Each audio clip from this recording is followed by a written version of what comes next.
What's going on, everybody? It's your boy DJ Anonymous with Sports Biz Music, the podcast, episode 108. And I got a very, very special guest on the show. I got my boy Ricordo Richard. How you doing, man? I'm doing good. How are you? Man, I'm all right. You know, it's been kind of not cold like up north, but you know, it's getting a little bit chippy down here. You know, something that we needed because it's always hot down here. So Yeah, it's snowing out here. yeah, y'all lucky. You know, I have an aunt. I have a couple aunts. One stay in Somerset, Jersey, Okay. and another one she stay up in Georgia. But you know, a lot of people, you know, a lot of the southern states have snow except for us, cause you know it's hot down here. But they always make fun of us, you know, whenever the temperature get to like 69, 68. But I be trying to tell them, and I'm like, you know, y'all was born here in Miami, so Florida, like cold weather is different. You know, like Yeah. I've had people from up north in different places that's cold, and they say that you know Florida weather, like when it get cold, it's like a different type of cold. You know. Yeah. But yeah, but before we get into the questions and everything, you know, give like a little introduction to the people that may not know about you and what you got going on. Oh, okay. So I'm sorry, I'm just getting over a little cold, but Yeah, that's my fine. name is Ricordo Richard. Um, so I'm a just upcoming, like filmmaker, writer, producer, director, all of that. I had a series come out 2018, the Hurt People, Bitter and Broken series. Is that excuse me? It's actually on YouTube now. We just used the subtitle on YouTube because when I was trying to do Hurt People, like the whole name, so many other different things popped up. So to find it on YouTube, it's just Bitter and Broken web series. So we got 8 episodes up there. Our first episode just hit like 10,000 views, and the other one is like 2,000, 1,000. Still trying to catch up. So that was like a milestone for me. And we just finished wrapping up season 2 of the second season, and we just started production in the third season, so we just a little hiatus right now because of the winter, but and Christmas and everything, but we start back up in January in the third season. So that's who I am, and I'm also currently in a stage play called Marriage Single and Everything in Between. That production start back up in January as well. Oh, so you have another web series? No, that's the stage play that I'm Oh, in. It's okay. somebody else's production Okay. that I'm in. So I'm just the actor in that production. Okay, so yeah, you got a lot of stuff going on. That's what's up. Yeah, it just still gotta work. You feel me? Yeah. Like until it happens. So let's talk about the beginnings. Like, what made you, you know, want to get into the film and art, you know, industry? I think for me, it was something that, like me was talking about it previously, it was something that I always wanted to do, Right. but I lacked the necessary resources to do it. I'm from a small town, from Trenton, New Jersey. Population is like 84,000 people.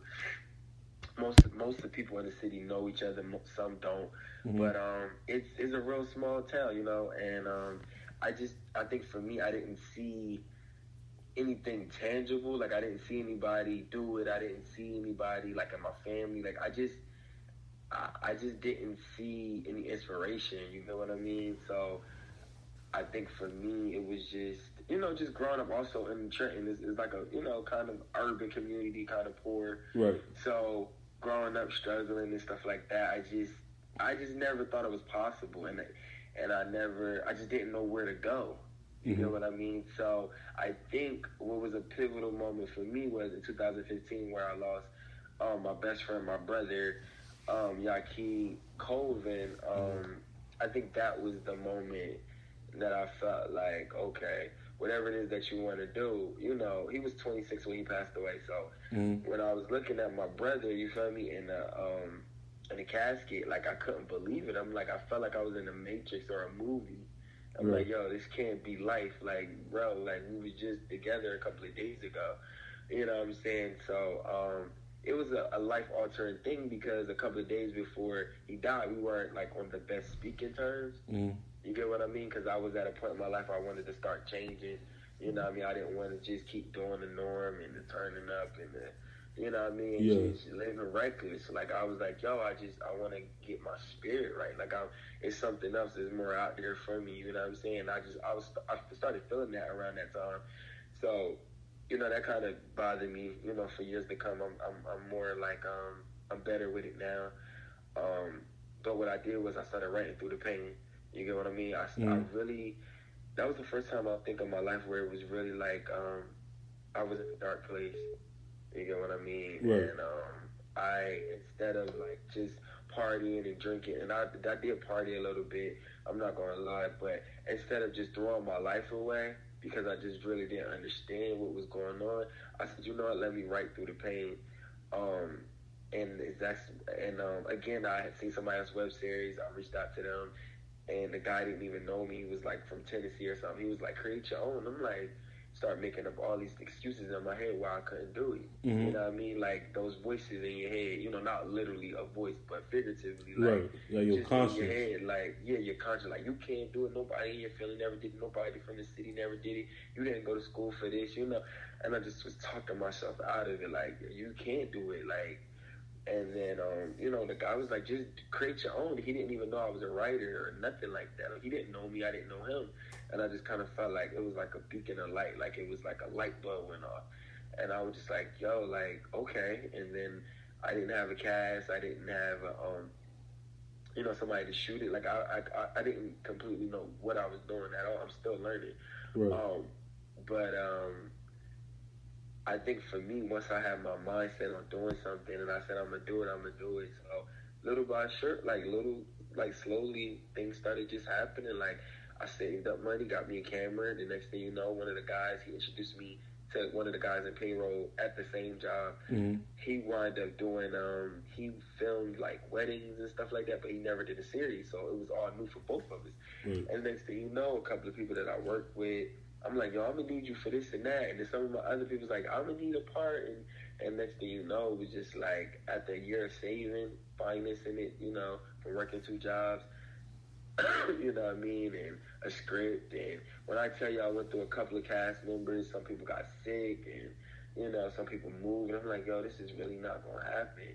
But it was all about timing because years prior, when I was in college, I wrote a play called Misery Loves Company. Never did nothing with it. So I was kind of scared, like, maybe this ain't going to happen. And then when the timing was right, we had our full cast, and then the main character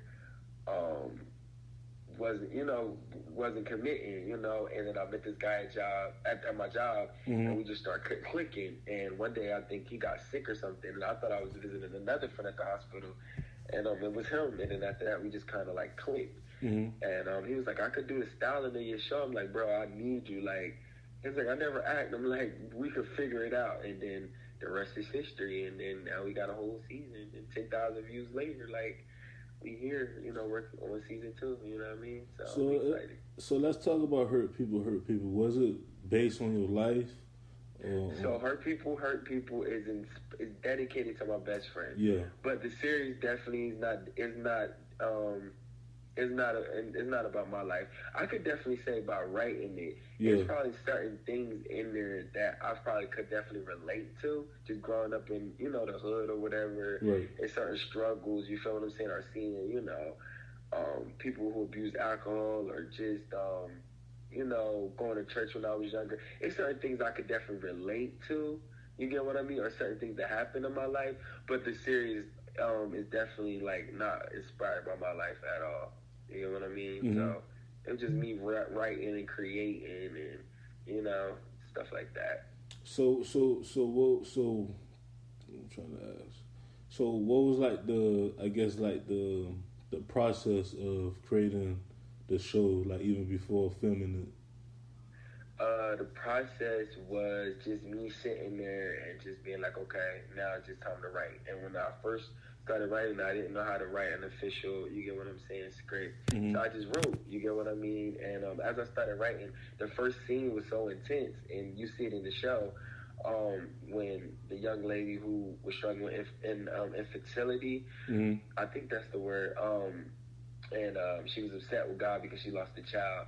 I didn't realize that was a conversation I had many years ago with my aunt. So I didn't realize it until the show aired, and I was like looking at it like, yo, this is similar to a conversation I had. Right. You get what I mean? So so I wrote that. I think it took like maybe 3 months to write it. So I wrote it, and then in 2016, and then we started practicing maybe July, August, September, like all of those months for a couple of months.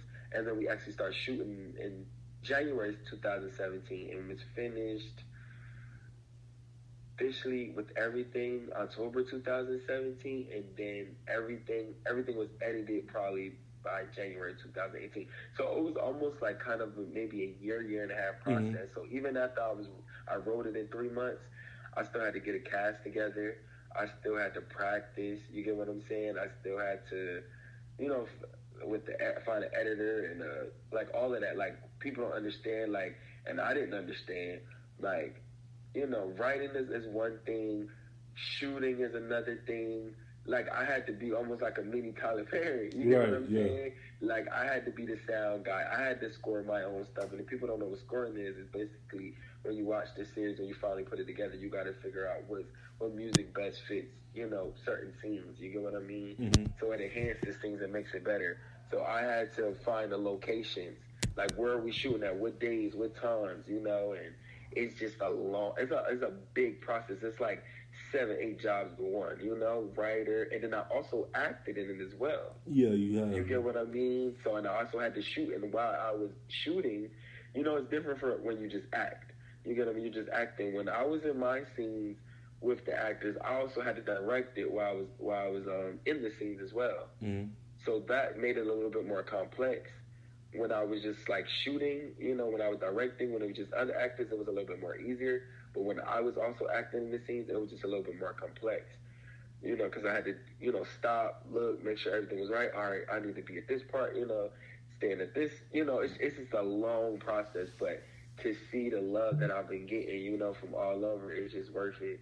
Right. So it's just all about quality, you know what I mean? Really taking your time. So I would say it probably was almost, like a year and a half to really, shooting and then editing the post-production. Sometimes it's almost a year just putting it together after you just shot for maybe 8 months. It might take a whole another 8 months to edit.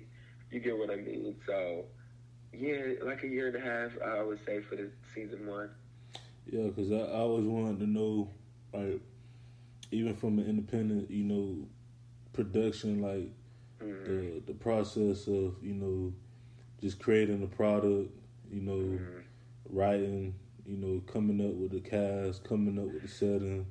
I know it's a lot of work.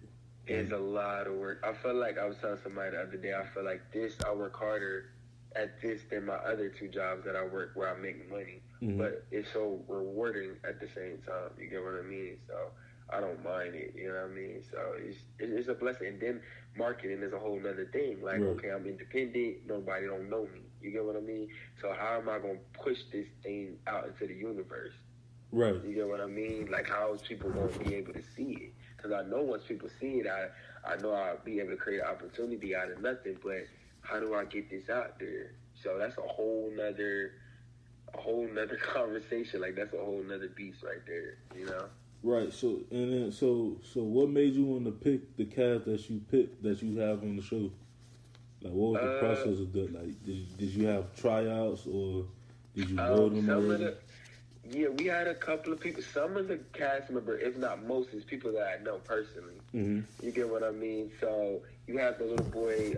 I don't know. I don't want to tell too much because, at this point, it's almost 2 years. So one of the characters, his name Kenyon Wilson. In episode 4, he was murdered by a police officer. Right. If you saw it. Yeah, I seen that. He was my godson. So it was easy for me to cast him because he was somebody around. And I wanted to keep these kids out of trouble. There's another little boy who's with his brother in episode 3 where they beat me down or whatever. Yeah. That's my other guy, son Archie. His name is Corey. So I was able to just grab them like these are my god, they're my god kids, and I just felt like, all right, you know what I mean? They young, you sometimes you get into trouble, and I'm like, we're gonna do something constructive. We're gonna do something positive than just